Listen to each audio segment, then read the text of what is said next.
Hello बच्चों, welcome to chemistry classroom और मैं हूं आपका अपना chemistry teacher that's Amit Verma.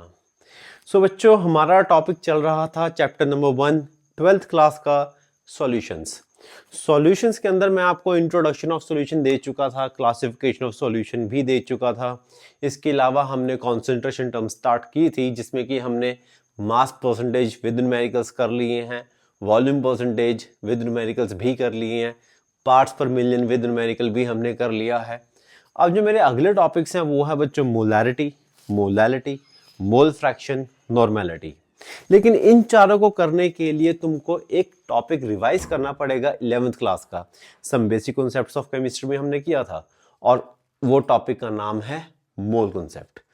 तो बच्चों, तुमको मोल कॉन्सेप्ट बहुत अच्छे से माइंड में क्लियर होना चाहिए क्योंकि ये आगे चैप्टर्स में भी यूज होने वाला है। Like in chemical kinetics use होगा, इलेक्ट्रोकेमिस्ट्री यूज होगा, ऑर्गेनिक केमिस्ट्री में भी कहीं ना कहीं यूज हो सकता है।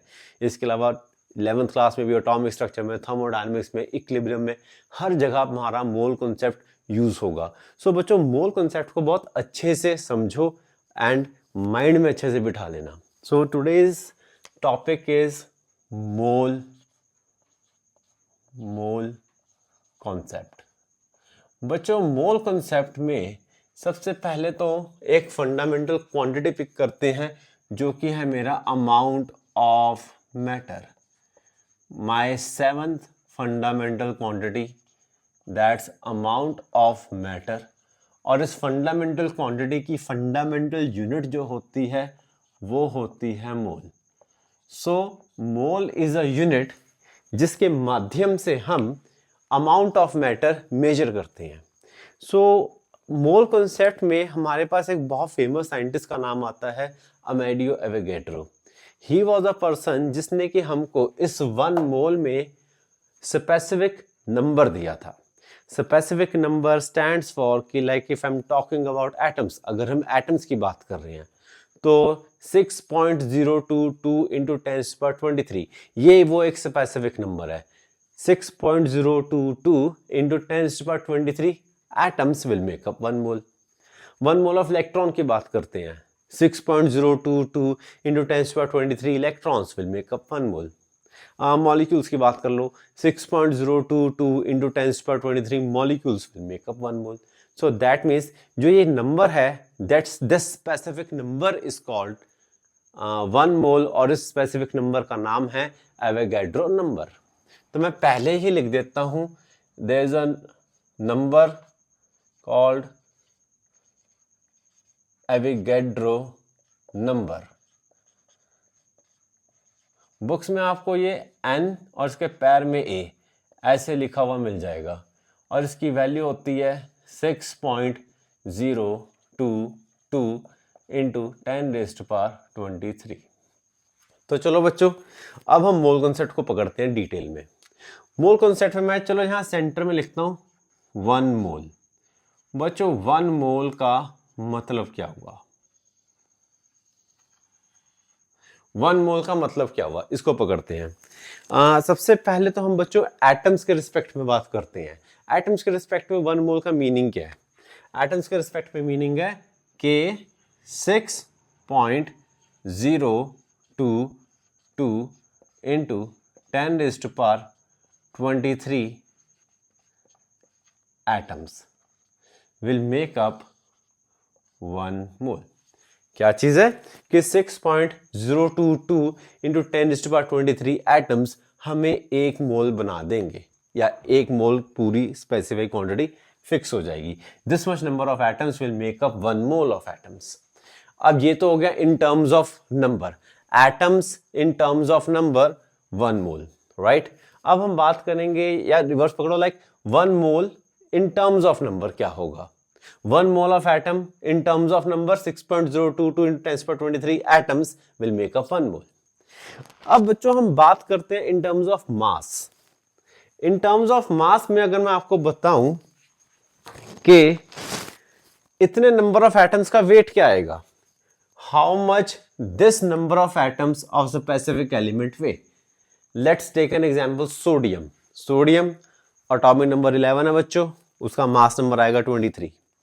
अब क्या होता है कि अगर मैं सोडियम के इतने नंबर ऑफ एटम्स लूं और उनका वेइंग बैलेंस पे वे निकालूं, तो it came out to be 23 grams, and that is called gram atomic mass, and that gram atomic mass will again make up 1 mole.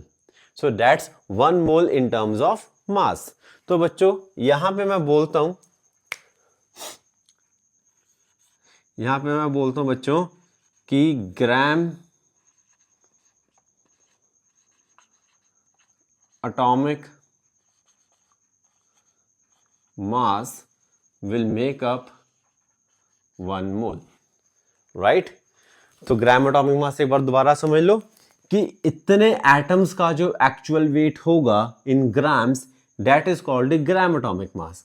कोई भी एलिमेंट पकड़ लो, एग्जांपल मैंने ऑक्सीजन लिया, ऑक्सीजन के इतने नंबर ऑफ एटम्स का वेट आ जाएगा 16 gram, so that will be the gram atomic mass. Let's take an example of calcium, इतने number of atoms of calcium का वेट आ जाएगा कंबाइन करके 40 grams, so that will make up the 1 मोल. अब हम दोबारा आगे बात करते हैं इन टर्म्स ऑफ मॉलिक्यूल्स. ये तो एटम्स के बारे में बात होगी, जिसमें कि हमने एटम्स के नंबर की भी बात कर ली, हमने एटम्स के वेट की भी बात कर ली, मतलब ग्राम एटॉमिक वेट की. Now let's talk about the molecules. I am writing 6.022 into 10 raised to power 23 molecules will make up 1 mole. So that means जैसे एग्जाम्पल यहाँ पे तो मैंने पिक किया लाइक सिंगल एटम कैल्शियम लिया था, इसके अलावा मैंने यहाँ पे सोडियम लिया था. अब यहाँ बात मॉलिक्यूल्स की आ रही है. मॉलिक्यूल में एग्जाम्पल सबसे पहले वाटर पकड़ लो, H2O. 6.022 into 10 to power 23 H2O molecules will make up 1 mole, right? अब ऐसा करते हैं कि mass of this much number of molecules is called a gram molecular mass, and that will again make up the 1 mole. So that's 1 mole in terms of mass of molecule. ये मैंने क्या लिखा है? 1 mole in terms of number of molecules. Now I'm writing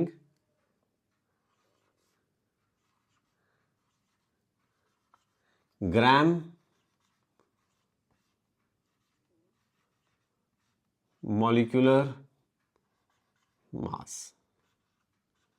Gram molecular mass will make up 1 mole.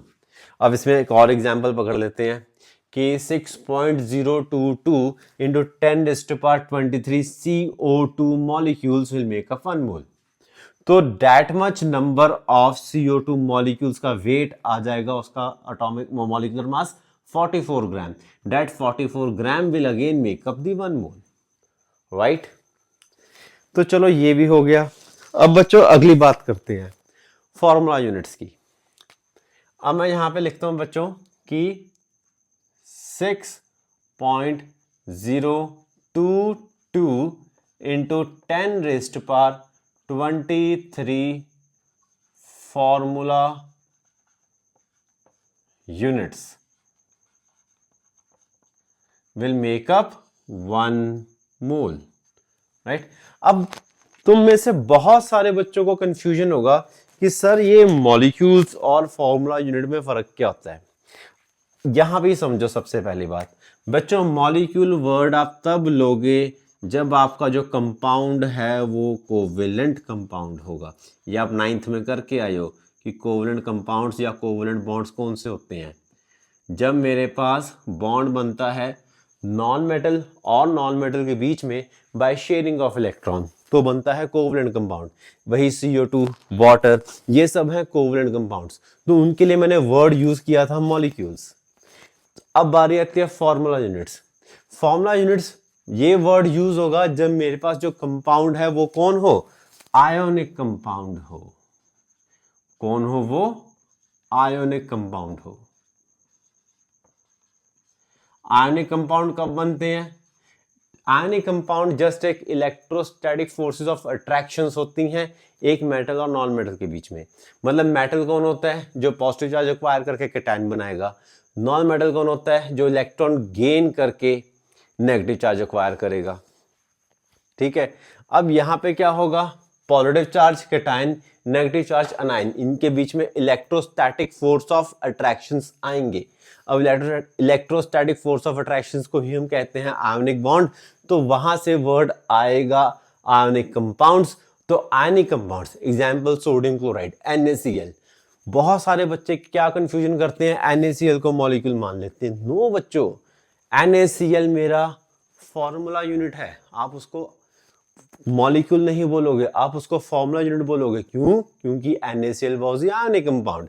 दोबारा बोल रहा हूं, non metal and non metal bond बना है by sharing of electrons. Cl2 chlorine chlorine, non metal sharing of electron, तो वो बना molecules.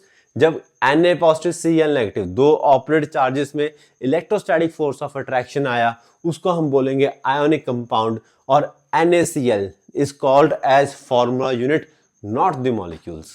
चलो अब वापस यहां आते हैं कि 6.022 into 10⁻23 formula units will make up 1 mole। याद रहेगा कि 6.022 into 10⁻23 formula units will make up 1 mole। और यहाँ पे एग्जाम्पल हमने NaCl का ले ही लिया, तो NaCl का मास क्या आ जाएगा, सोडियम का 23, क्लोरीन का 35.5, 58.5। तो 58.5 क्या आ गया, फॉर्मूला मास। सो दिस 58.5 ग्राम, या ये यहां पे ऐसे समझो कि weight of this much number of formula units will be called as gram formula mass. The word is gram formula mass।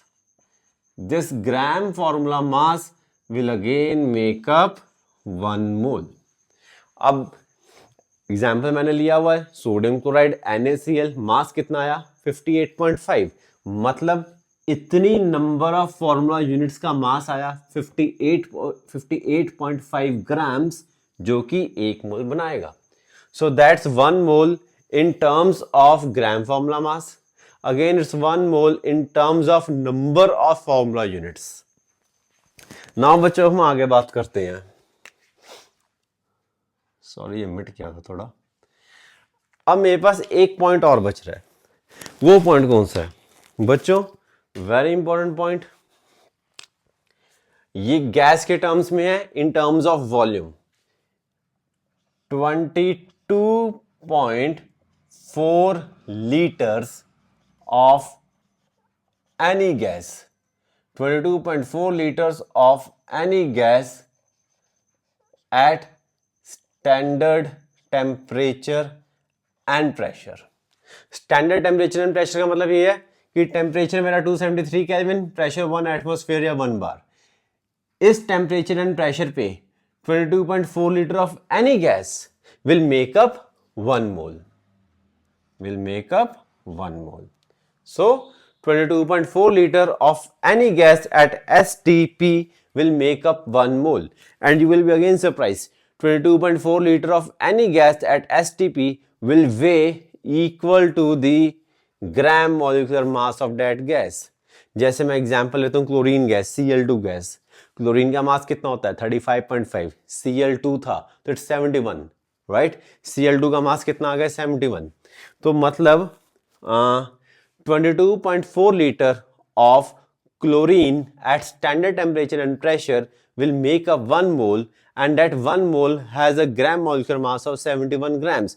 तो बच्चों आपको यहां पे ऐसे वेब क्वेश्चन आ सकता है, ठीक है। वेब क्वेश्चन क्या आ जाएगा, what will be the mass of 22.4 liter of chlorine at STP? It came out to be directly 71 grams।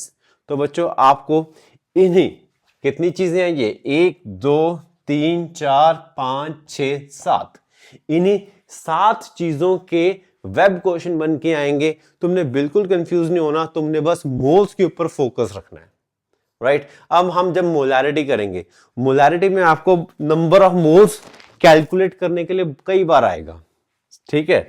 तो सिंपली मैं पहले लिख देता हूं, तुम्हारे पास कई बार आएगा नंबर ऑफ मोल्स को इवैल्यूएट करो, और तुमको वेट्स गिवन होंगे क्वेश्चन में।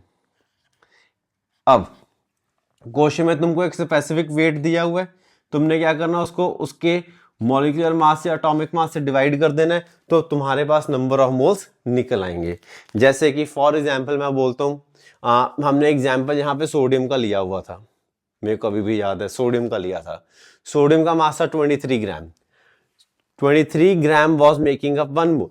आपको क्वेश्चन आएगा कि 46 ग्राम से कितने मोल्स बन रहे हैं, तो ऑब्वियसली अंडरस्टूड ना कि 23 ग्राम का अगर 1 मोल बन रहा है तो ऑब्वियसली 46 ग्राम का 2 मोल होगा। लेकिन यहां पे इसको पुट कैसे करना है, तुमको क्वेश्चन में कितना वेट दिया 46, उसका एटॉमिक मास कितना है 23, तो 46 divided by 23, answer comes out to be 2, तो सीधा नंबर ऑफ मोल्स भी आपके 2 निकल आए। तो बच्चों तुमको इस फॉर्मूले को हमेशा माइंड में रखना है, क्योंकि ये फॉर्मूला काफी ज्यादा एक्सेसिवली यूज होने वाला है molarity, molality, mole fractions and normality निकालने के लिए, राइट। सो आई होप ये टॉपिक तुमको बहुत अच्छे से क्लियर हो गया हो। तो बच्चों मेरे इस चैनल को अच्छे से लाइक, सब्सक्राइब एंड शेयर करो, अपने सभी दोस्तों में फैलाओ ताकि ज़्यादा से ज़्यादा बच्चे इन लेक्चर्स के बेनिफिट उठा सकें, राइट।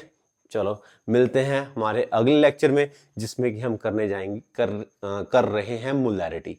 उसके बाद क्या होगा मोलैलिटी, फिर उसके बाद मैं कराऊंगा नॉर्मेलिटी, फिर उसके बाद हम करेंगे mole fraction, right. See you guys, bye bye.